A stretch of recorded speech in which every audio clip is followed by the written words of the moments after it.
terms of the repatriation process overall, there were over 30,000 individuals out of eThekwini alone that we've repatriated. The latest number of buses from the government side that we've processed is 525. Onyenje sokukunda okutakarewaga okuzuno musisi utachine matiko kuntambiro obufunchi ndechekwesasira onyate murukundo yawe nkuhereze onyenje so much fun, guys. mukama denkozi yebibi embabazi zawe zonkano zoza kumbasa jenjesa ninkwetenga niwe ndukwesiga ndi mubyo hingurene owuwafereire. What's up, guys? Welcome to my YouTube channel, The Foreigner. I am a foreigner from East Africa, Uganda, and I do vlogs about foreigners, illegal foreigners, migration, and I encourage patriotism, Pan-Africanism, and love for one another. Now, guys, after the 30th of June 2026, today I think I want to appreciate, and I would like to ask the South African government also join me as we appreciate South African citizens who protest against illegal immigration or illegal immigrants, because now this is for your own good. If law enforcement has failed to deal with illegal immigrants and citizens are stood up to deal with it, imagine how many illegal immigrants have left South Africa, or how many foreigners have been repatriated out of South Africa. Firstly, guys, I want to play this video. In terms of the repatriation process overall, there were over 30,000 individuals out of eThekwini alone that we've repatriated. The latest number of buses from the government side that we've processed is 525 buses. So indeed we're looking at tens of thousands of individuals that's already been successfully repatriated. It's a massive operation. It's truly unprecedented, and I think if you understand the scale of this work, it's really impressive to see how we have managed to do this as the IMC, as a collective. What we have now done really is to say, instead of having these decentralized locations everywhere across the country where people have to be processed by Home Affairs and by SAPS, let's create one facility where everyone can go, where we can have a secure space, where we can have all of the different government departments on site.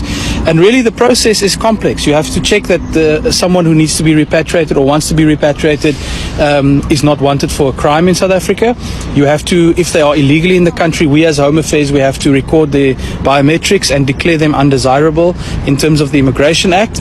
And of course we have to make sure that there's cross-border permits for the buses, etc. So it's a major logistical operation, and we've now really moved all of that work here to Musina. At the moment we have about 4,000 people still at the showgrounds here.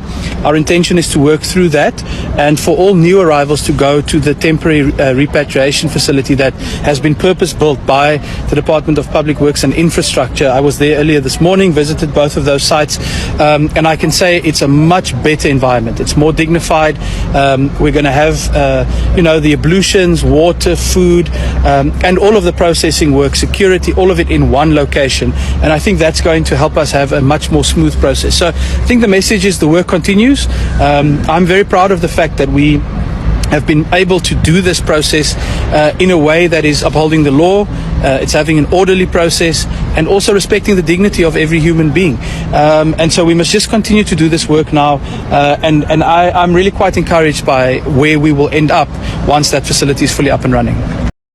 Now, guys, here, when we start by thanking March&March, Operation Dudula at some point, or South African citizens who were involved in protesting against illegal immigration, then that's a better way to start building a country or building a nation. And maybe so many other African countries could pick a leaf from this, because illegal immigration is not tolerated anywhere else in the world.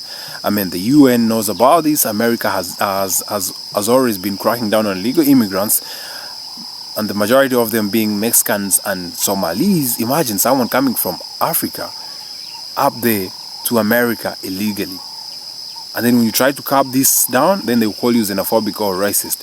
But we have to learn from this. If South Africa harmonizes this, the South African government harmonizes this, and then tries to deal with the aftermath after the illegal immigrants have left South Africa. Then what then does the government do, and what do citizens have to do to make sure they get the jobs and they try to fill up the gaps? Because now we have a problem of lack or inadequacy of patriotism, where people are posting videos. There's literally no people here.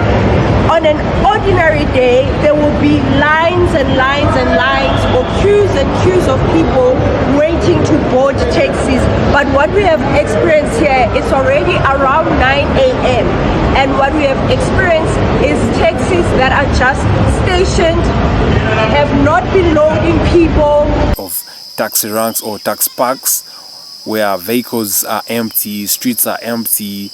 They're trying to put out a propaganda that after illegal immigrants have left or have been scared out of this country, now the streets are empty. I mean, imagine, guys, South Africa has a population of 65 million people, leave alone the illegal immigrants.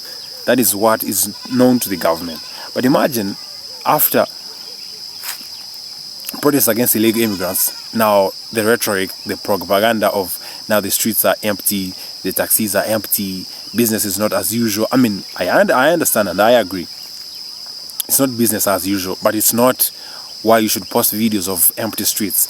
Streets could be empty because people are scared to move out. People do not want to get involved into the protest and the aftermath or the backfire or the chances of get injured or death because of protests or serious riots. That's why people are not out in the streets. But for South Africans to post such videos, they are also fueling the propaganda of, no, because immigrants have left, now the country is gonna fail. And it brings me back to the issue of intentional sabotage. You know why?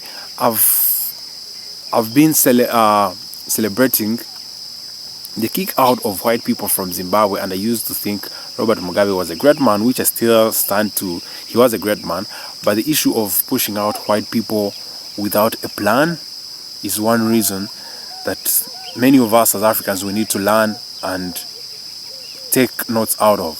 Because now look, March has taking back Zimbabwean land by the black Zimbabwean citizens was a good initiative, but doing it without a big plan was a failure. But also, I can blame this failure onto sanctions, endless sanctions and sabotage. Now, what does the kicking out of illegal immigrants of South Africa mean to us as Africans? We need to be careful of sabotage, intentional sabotage. I was reading on the internet some news saying that white South Africans in Cape Town wrote to Donald Trump seeking a hand in helping them being independent of South Africa, so that Cape Town could be an independent country or state or whatever. So could this connect to the propaganda being put out there that after the push out of illegal immigrants in South Africa, now the streets are empty, the economy is gonna fall down, the currency is gonna, I mean, you know what I'm trying to say. And then comes up an issue of Cape Townians or white South Africans in Cape Town trying to be independent of South Africa. Can you think about that? That is also intentional sabotage. Now, at this time, I would like to ask the South African government to come up with a big plan to harmonize, strategize about getting jobs, for example, Uber Eats ride or delivery jobs or e-hailing jobs, sensitize South Africans and teach them to love these jobs, be creative, be innovative, love to make money or put money in the pockets. I understand, as an old or former Uber Eats driver, I understand the salary is very, very low, but as illegal immigrants, we could do those jobs because, we don't want to go back home the way we left home. You understand? And the other thing, South Africa wasn't our home, so we could do anything. We could earn, we could do any job for as little as 10 rand. Even 9 rand, we used to deliver food for 9 rand. So imagine a South African working for 9 rand. That is absolutely nonsensical. That's why I don't agree with the propaganda that South Africans are lazy. Because back here in Uganda, I cannot work for 9 rand. I don't know how that translates into Ugandan currency. It could be whatever, maybe 2,000 or even less than that. But 2,000 cannot buy you 1 GB of data in Uganda. So imagine someone working for that in their own country. So I cannot do the same job I did in South Africa, because in my country I feel like I do not have a rush to parent, I do not have a rush for food, so why would I do a slavery job? You understand what I'm trying to say? So now here, this video is just aiming at calling upon the South African government, Home Affairs, to appreciate the South African citizens for being patriotic. Those who were involved in protesting, in peaceful protests against illegal immigrants, so that the picture of the aftermath is not as bad as it is trying to be. Because people are trying to say that, oh, now the economy is gonna be different, there's gonna be a downfall, the streets are gonna be empty, the taxi industry is gonna fall. I mean, so many things, the streets are empty, yada yada, you know what I'm trying to say. But it's not because of the kick out of illegal immigrants, it's because of the intentional sabotage that is done by some South Africans, but also even the haters of a progressive South Africa. Well, anyway guys, in closure I want to play this video, and I would like to ask you to subscribe again. Thank you. 600 million.